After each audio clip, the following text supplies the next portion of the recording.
Hello, I'm Cassandra Marsh from Make Better Documents. I'm a graphic designer who works with companies who make a huge range of different documents, including presentation slides. Today, I would like to give you some pointers on how to make your presentation better. This means looking at three things: audience, intention, and design. Your presentation is more than just text on a slide.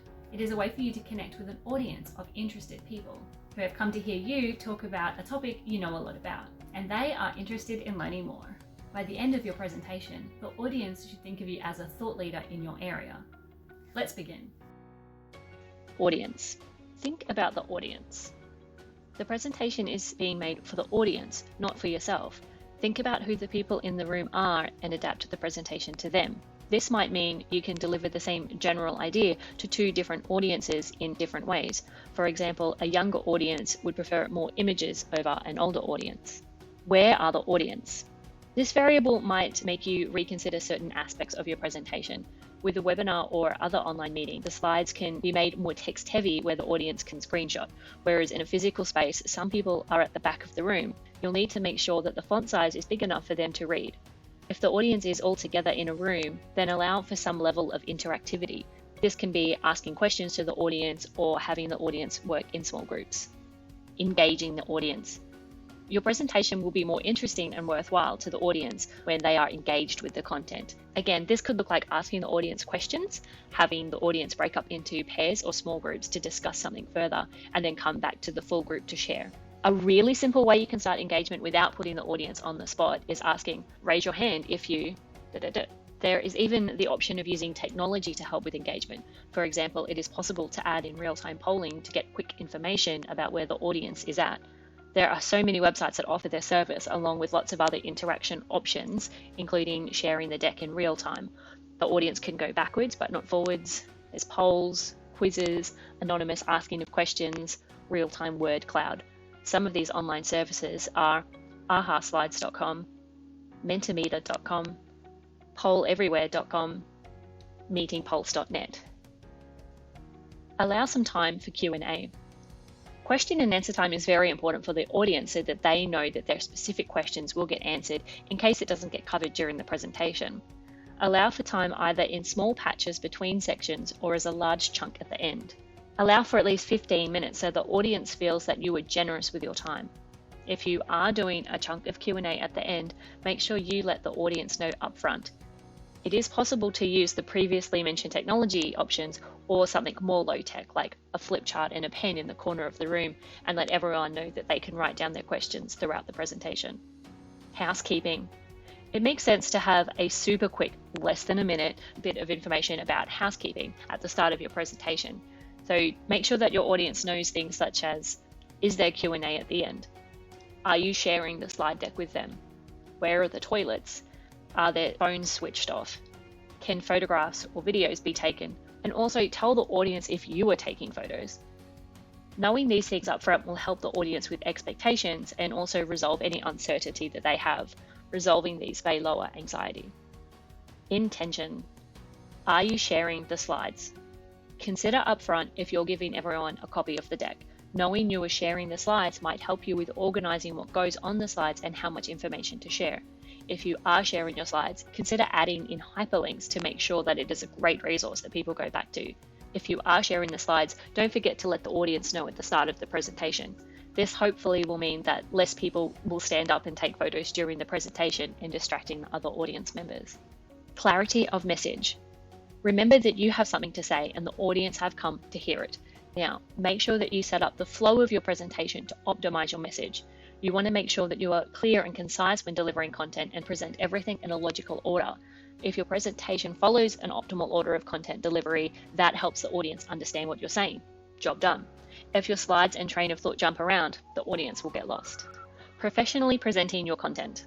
Don't overload the slides with text and just read it like it's a script. The audience will read ahead of you and they will get bored, as in they're not engaged anymore. Chances are if you do this, the audience will think that you do not know your content very well. There are two ways to solve this. You can use builds wherever possible. This minimizes the amount of content on the screen and stops people from reading ahead. These can be animated, but animations are not necessary. Try to keep one idea per slide. Where possible, it might be best to share content in a visual format that is easier for the audience to understand. An obvious example of this is showing a graph and not tables and tables of data. Even simply using shorter bullet points is a way to minimize the amount of text on the screen. This will make the audience realize that they can't just read ahead and must listen to your presentation to fill their knowledge gaps. Internal reminders. I understand that removing so much of your content might make you nervous about your presentation. What if you forget something because the text isn't on the screen? Remember, you can use your speaker notes inside PowerPoint to add in any extra content or notes so that you can refer to them, but the audience can't see it. Just print a copy of your speaker notes in a font size that is big enough for you to glance at. With time and practice, you'll remember all of your talking points and deliver more confidently. External reminders. While you shouldn't be using your slides as your speech, it makes good sense to use your slides to remind yourself of your presentation's flow. Feel free to add in icons to help you remember any engagement. For example, a small icon that says to refer to the workbook if necessary, and the page number. It's very useful not just for you to speak about, but for the audience to then flick through. Another option might be to add a clock to remind you that the audience should have time to do something. For example, when you've planned for the audience to break into pairs for 5 minutes to discuss the topic. Or if there are 2 speakers, put in a visual reminder for when you switch. The reminders don't have to be understood by the audience, these reminders are for yourself. Share stories, but keep it brief. While it is fun to share stories and it can help to build rapport and trust and be a way to engage with the audience, try to stay on topic. The audience is busy and they've come to your workshop for a specific reason. You want to make sure that you deliver on your promises regarding learning outcomes. If your stories get too long and tangential, the audience might leave feeling underwhelmed. If you know that you sometimes get caught up in storytelling, it can be helpful to keep an eye on the time or to have an external reminder on your slides to remind you to bring yourself back to the topic. When the audience asks questions, really listen to what the question is and try to answer it as succinctly as possible. Questions are an easy way to start to share another story, but be careful when the story doesn't relate completely and the person asking the question doesn't feel like that their question has been answered properly. The audience will feel as though you understand the content very well if you stay on topic and keep the answers brief, and it allows for more people to ask questions. Be prepared for technology to fail. Don't forget to print your deck and your speaker notes, partly because you'll need these since your presentation is now dot points and not speech, but also it makes sense to be prepared and consider what happens if the tech doesn't work. It happens. The projector or laptop is not working, even if everything was double checked. Don't let this be a problem and don't wing it. You'll be okay if you have printed your deck and your notes. Trust that your content will be enough and that the slides themselves were assistance and not the whole presentation. Design. How many slides? Unlike a printed document where you are trying to keep the page count to a minimum, use as many slides as possible. As mentioned previously, you can use builds. This minimizes the amount of content on the screen and stops people reading ahead.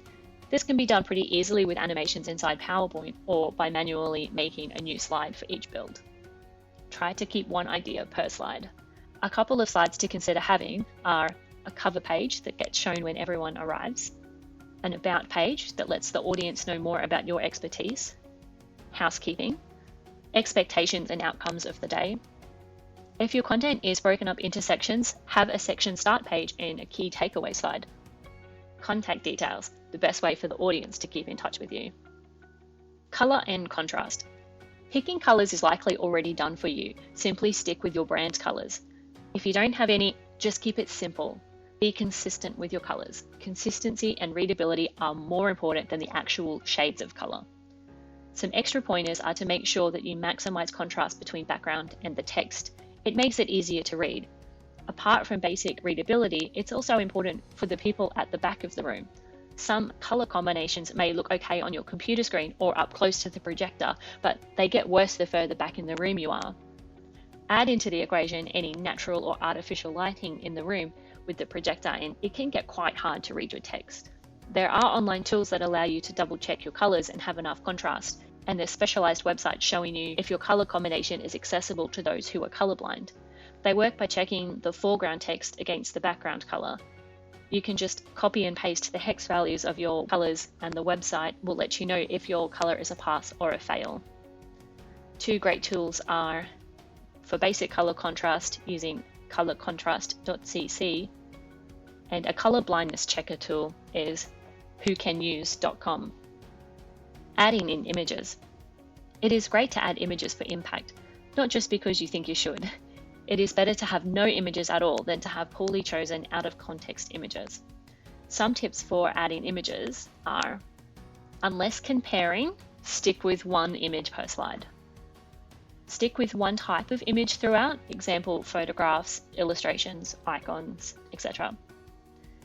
Images work better when they have a cohesive look. Look for images with a similar overall look. For example, they're all bright colors or they're all monochrome.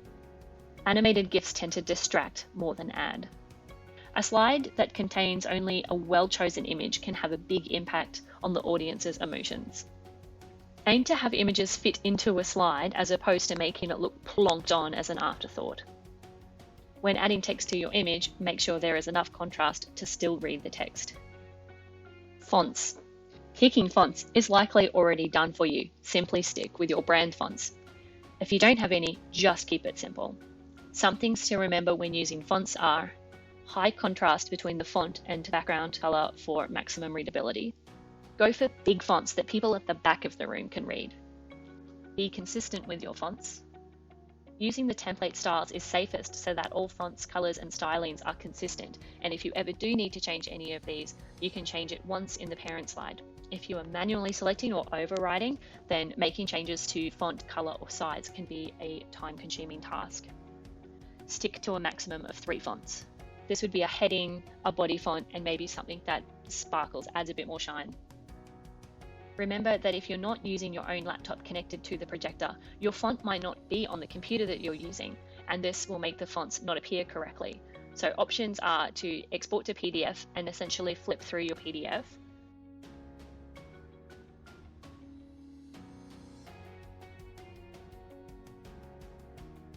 You could export each slide as a JPEG or PNG and then make a new deck that contains each exported image on its own slide.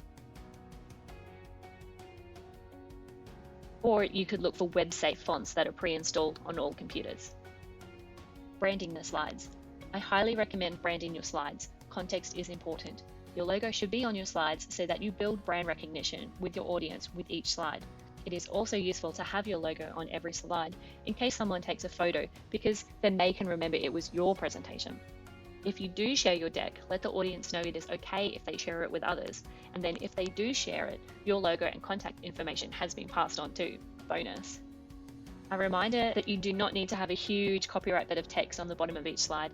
In Australia, you automatically own the copyright through authoring the presentation. No need to use the copyright symbol, but if you choose to though, insert the actual symbol and not just a C inside brackets. Bonus tip. Practice and feedback. Don't forget to practice your presentation and make sure the timings of your presentation work out how you intend. It also helps to get feedback from someone about your whole presentation, not just the actual slides themselves.